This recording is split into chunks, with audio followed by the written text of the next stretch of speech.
ஐயா சுவாமிகிட்ட வந்து ஒரு பக்தருக்கு ஒரு அழுகின திராட்சை பழமுமே வந்து ஒரு ஔஷதமா செயல்பட்டிருக்கு. அத பத்தி கொஞ்சம் சொல்லுங்க. சிவராமகிருஷ்ண ஐயர்னு ஒரு டிவோட்டி. அவர் தபோவனத்தில் வந்து ஞானந்தகிரி டிவோட்டியாக இருந்தவர். ஞானந்தகிரி சுவாமிகள் சமாதி ஆனதுக்கப்புறம் ஞானந்தகிரி அடையாளம் காமிச்ச சுவாமி மேலே, யோகி ராம் சிவகுமார் மேலே அவருக்கு அலாதியான பக்தி. தபோவனத்தில் வந்து ஞானானந்த குடில்னு ஒன்று இருக்கும், அங்கே ஒரு வீடு எடுத்து இருந்தார். அங்கே பக்கத்தில் பசுமலைன்னு ஒரு இடம் தான் அவர் வீடெல்லாம் இருந்தது. ரிட்டையர்டு தாசில்தார் அவர்.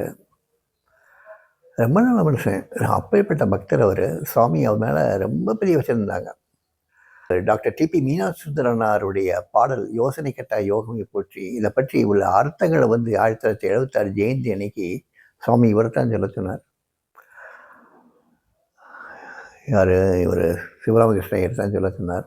அந்த அர்த்தங்களை அவ்வளோ அழகாக வர்ணித்து சொன்னார். கிட்டத்தட்ட 1 மணி நேரத்துக்கு மேலே.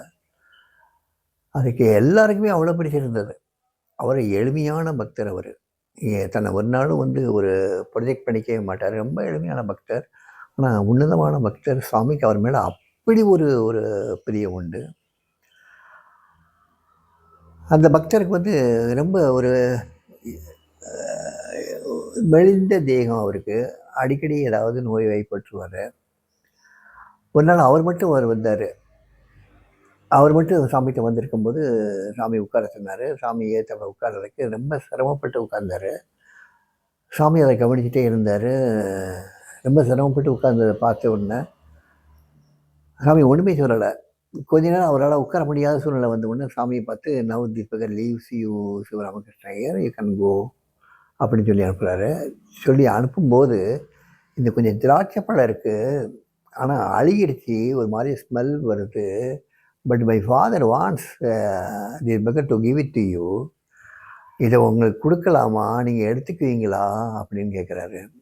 அழுகி போயிடுச்சேண்ணா அப்படி சொல்லும்போது அவர் சிவராமகிருஷ்ணர் சொல்லுவார், swami, it has been soaked in your person swami, in your grace swami, அதனால் இட் இஸ் நெக்டார் சுவாமி சாமினார். இது உங்களுடைய அருகாமையில் இருந்து உங்கள்கிட்ட ஊர்ன பழம் இது. இது அழுகின பழம் இல்லை, கெட்டுப்போன பழம் இல்லை, இது தெய்வீக பழம். இது எனக்கு வந்து அமிர்தம் மாதிரி. இது நான் வாங்கிட்டு நான் சாப்பிட்றேன் சாமின்னு சொல்லி வாங்கிட்டு போவார். சுவாமி 2 கையும் தூக்கி ஆசீர்வாதம் பண்ணுவார். அவர் அப்படி ஆசீர்வாதம் பண்ணுவார். அதை எடுத்துகிட்டு போவார். போயிட்டு அடுத்த வாரம் வருவார். வரும்போது அவருடைய மனைவியும் சேர்ந்து வருவாங்க. சேர்ந்து வந்த உடனே உட்காந்து நமஸ்காரம் பண்ணுவாங்க. அந்த அம்மா சொல்ல ஆரம்பிக்கும், நம்ம இவர் எப்பயுமே வந்து தனக்குன்னு ஒரு நோய் வந்தால் உங்கள்கிட்ட பிரார்த்தனை பண்ணிக்கிறதே கிடையாது. மூல நோயால் ரொம்ப கஷ்டப்பட்டார் சாமி. நான் போய் சொன்னேன், போய் சாமிகிட்ட போய் ஏதாவது கேளுங்க, எனக்கு இந்த மாதிரி இருக்குது, வலிக்குது, ரொம்ப சிரமமாக இருக்குதுன்னு சொல்லுங்க அப்படின்னு சொன்னேன். சரின்ட்டு வந்தார். ஆனால் ஒன்றுமே உங்கள்கிட்ட கேட்கல.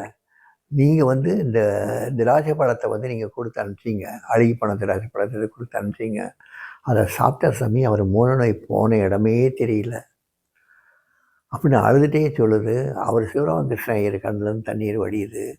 அப்போ சொல்கிறாரு, மை ஃபாதர் நோஸ், எங்கள் அப்பாவுக்கு தெரியும் யாருக்கு என்ன பண்ணணுன்னு. எங்கள் அப்பாவுக்கு நல்லா தெரியும்.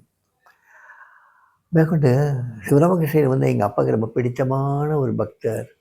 அவருக்கு செய்யாமல் வேறு யாருக்கு செய்வார்? இன்னும் அவருக்கு எந்த நோயும் அண்டாது அப்படி சொல்லி அனுப்புவார். ஸோ சில பக்தர்கள் வந்து சாமியினுடைய நேரடி கட்டுப்பாட்டில் இருப்பாங்க. அவங்க வாழ்க்கையில் நடக்கக்கூடிய ஒவ்வொரு சமாச்சாரங்களும் சாமிக்கு தெரியும். அவங்களுடைய கஷ்டங்கள் என்னென்னு தெரியும். அதை அவங்களுக்கு தெரியாமையே நிவர்த்தி பண்ணுறதுக்கு வேண்டிய ஏற்பாடை பண்ணுவார். அவங்க வாயை திறந்து கேட்கணுங்கிற அவசியம் கூட கிடையாது. ஆனால் அதே சமயத்தில் சிவராமகிருஷ்ணருடைய மனைவிக்கு வந்து மனசுக்குள்ளே ஒரு ஆசை இருந்தது, ஒரு காராம்பசு வாங்கி வளர்க்கணும்னு. அது எதுக்குன்னா, அந்த காராம்பசு பாலை எடுத்து அங்கே அரங்கநல்லூரில் உள்ள சிவன் கோயிலுக்கு அபிஷேகம் பண்ணுங்கிறதுக்காக. அதை வந்து அந்த அம்மா வெளியே வந்து சாமிகிட்ட கேட்டதே இல்லை. சாமி சிவராமகிருஷ்ணர்கிட்ட சொல்லுவார், அவங்களுக்கு ஒரு காராம்பசு வாங்கி கொடுக்கலாம், அம்மாவுக்கு ரொம்ப நாள் ஆசை அப்படின்ன உடனே அந்த அம்மா அழுவும். ஸோ இந்த மாதிரி பக்தர்களுக்கு, உண்மையான அந்தெந்த பக்தர்களுக்கு அவங்க சொல்லணும்னு அவசியமே இல்லை. ஆனால் மற்ற பக்தர்கள் எத்தனையோ உலகியல் காரியங்கள் ஈடுபட்டுள்ள பக்தர்கள், சாமி குருன்னு யாரையும் நினைக்காத பக்தர்கள் சாமிகிட்ட வந்து வாய் விட்டு கேட்டால் தான், வாய் உள்ள பிள்ளை படைக்கும், வந்து கேட்டால் தான் சுவாமி அதை கேட்டு அவங்களுக்கு வேண்டியதை அருள் பாலிப்பார். ஆனால் இந்த மாதிரி பக்தர்கள் இருக்காங்களே, அவங்க கேட்க வேண்டியதே இல்லை. ஏன்னா அவங்கெல்லாம் வந்து சுவாமிகிட்டே ஐக்கியமானவங்க. சிவராமகிருஷ்ணய்யர், அவங்க வீட்டுக்காரம்மா, இவங்க சுவாமிகிட்டே ஐக்கியமானவங்க, எந்த குறையும் சொல்லாதவங்க. சுவாமி அதாவது ஆண்டவனுடைய சிருஷ்டியில் எப்படி தனக்கு வச்சுருந்தாங்களோ அதை அப்படியே ஏற்றுக்கிட்டவங்க. அவங்களுக்கு குழந்தைகள் கிடையாது, அதை ஒரு குறையாக அவங்க ஏற்றுக்கிட்டதே இல்லை, குறையாக கருதுனதே கிடையாது. அப்பேற்பட்ட பக்தர்கள், தனக்குன்னு எந்ததையும் கேட்காத பக்தர்கள், அவங்க குருவில் கரைஞ்ச பக்தர்கள். அதனால் குருவே சகலமும் செஞ்சார், சுவாமியே அத்தனையும் அவங்களுக்கு வேண்டியதெல்லாம் செஞ்சார்.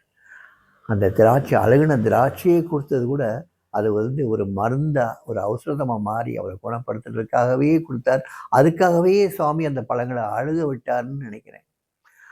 அந்த அழுகின பழத்தையும் அவங்கள சோதனை பண்ணுறதுக்காக, அது அவரை எடுத்துக்கிட்ட விதம் ரொம்ப அழகு இல்லை? இது உங்களுடைய பர்சன்ஸில் வந்து ஊறி போன பழம் சுவாமி, தெய்வீகத்தில் ஊறி போன பழம், இது அழுகின பழம் இல்லை, இது எனக்கு வந்து அமிர்தம் இதுன்னு சொல்லி வாங்கிட்டு போனார்ல. இந்த பக்குவம் எத்தனை பேருக்கு வரும்? ஸோ இந்த மாதிரி பக்தர்கள் சுவாமி நிறைய பேர் உருவாக்கியிருக்காரு. நம்ம கண்ணில் பட்டது 1, 2 தான். இன்னும் இந்த மாதிரி பக்தர்கள் எத்தனை பேர் இருக்காங்களோ தெரியல.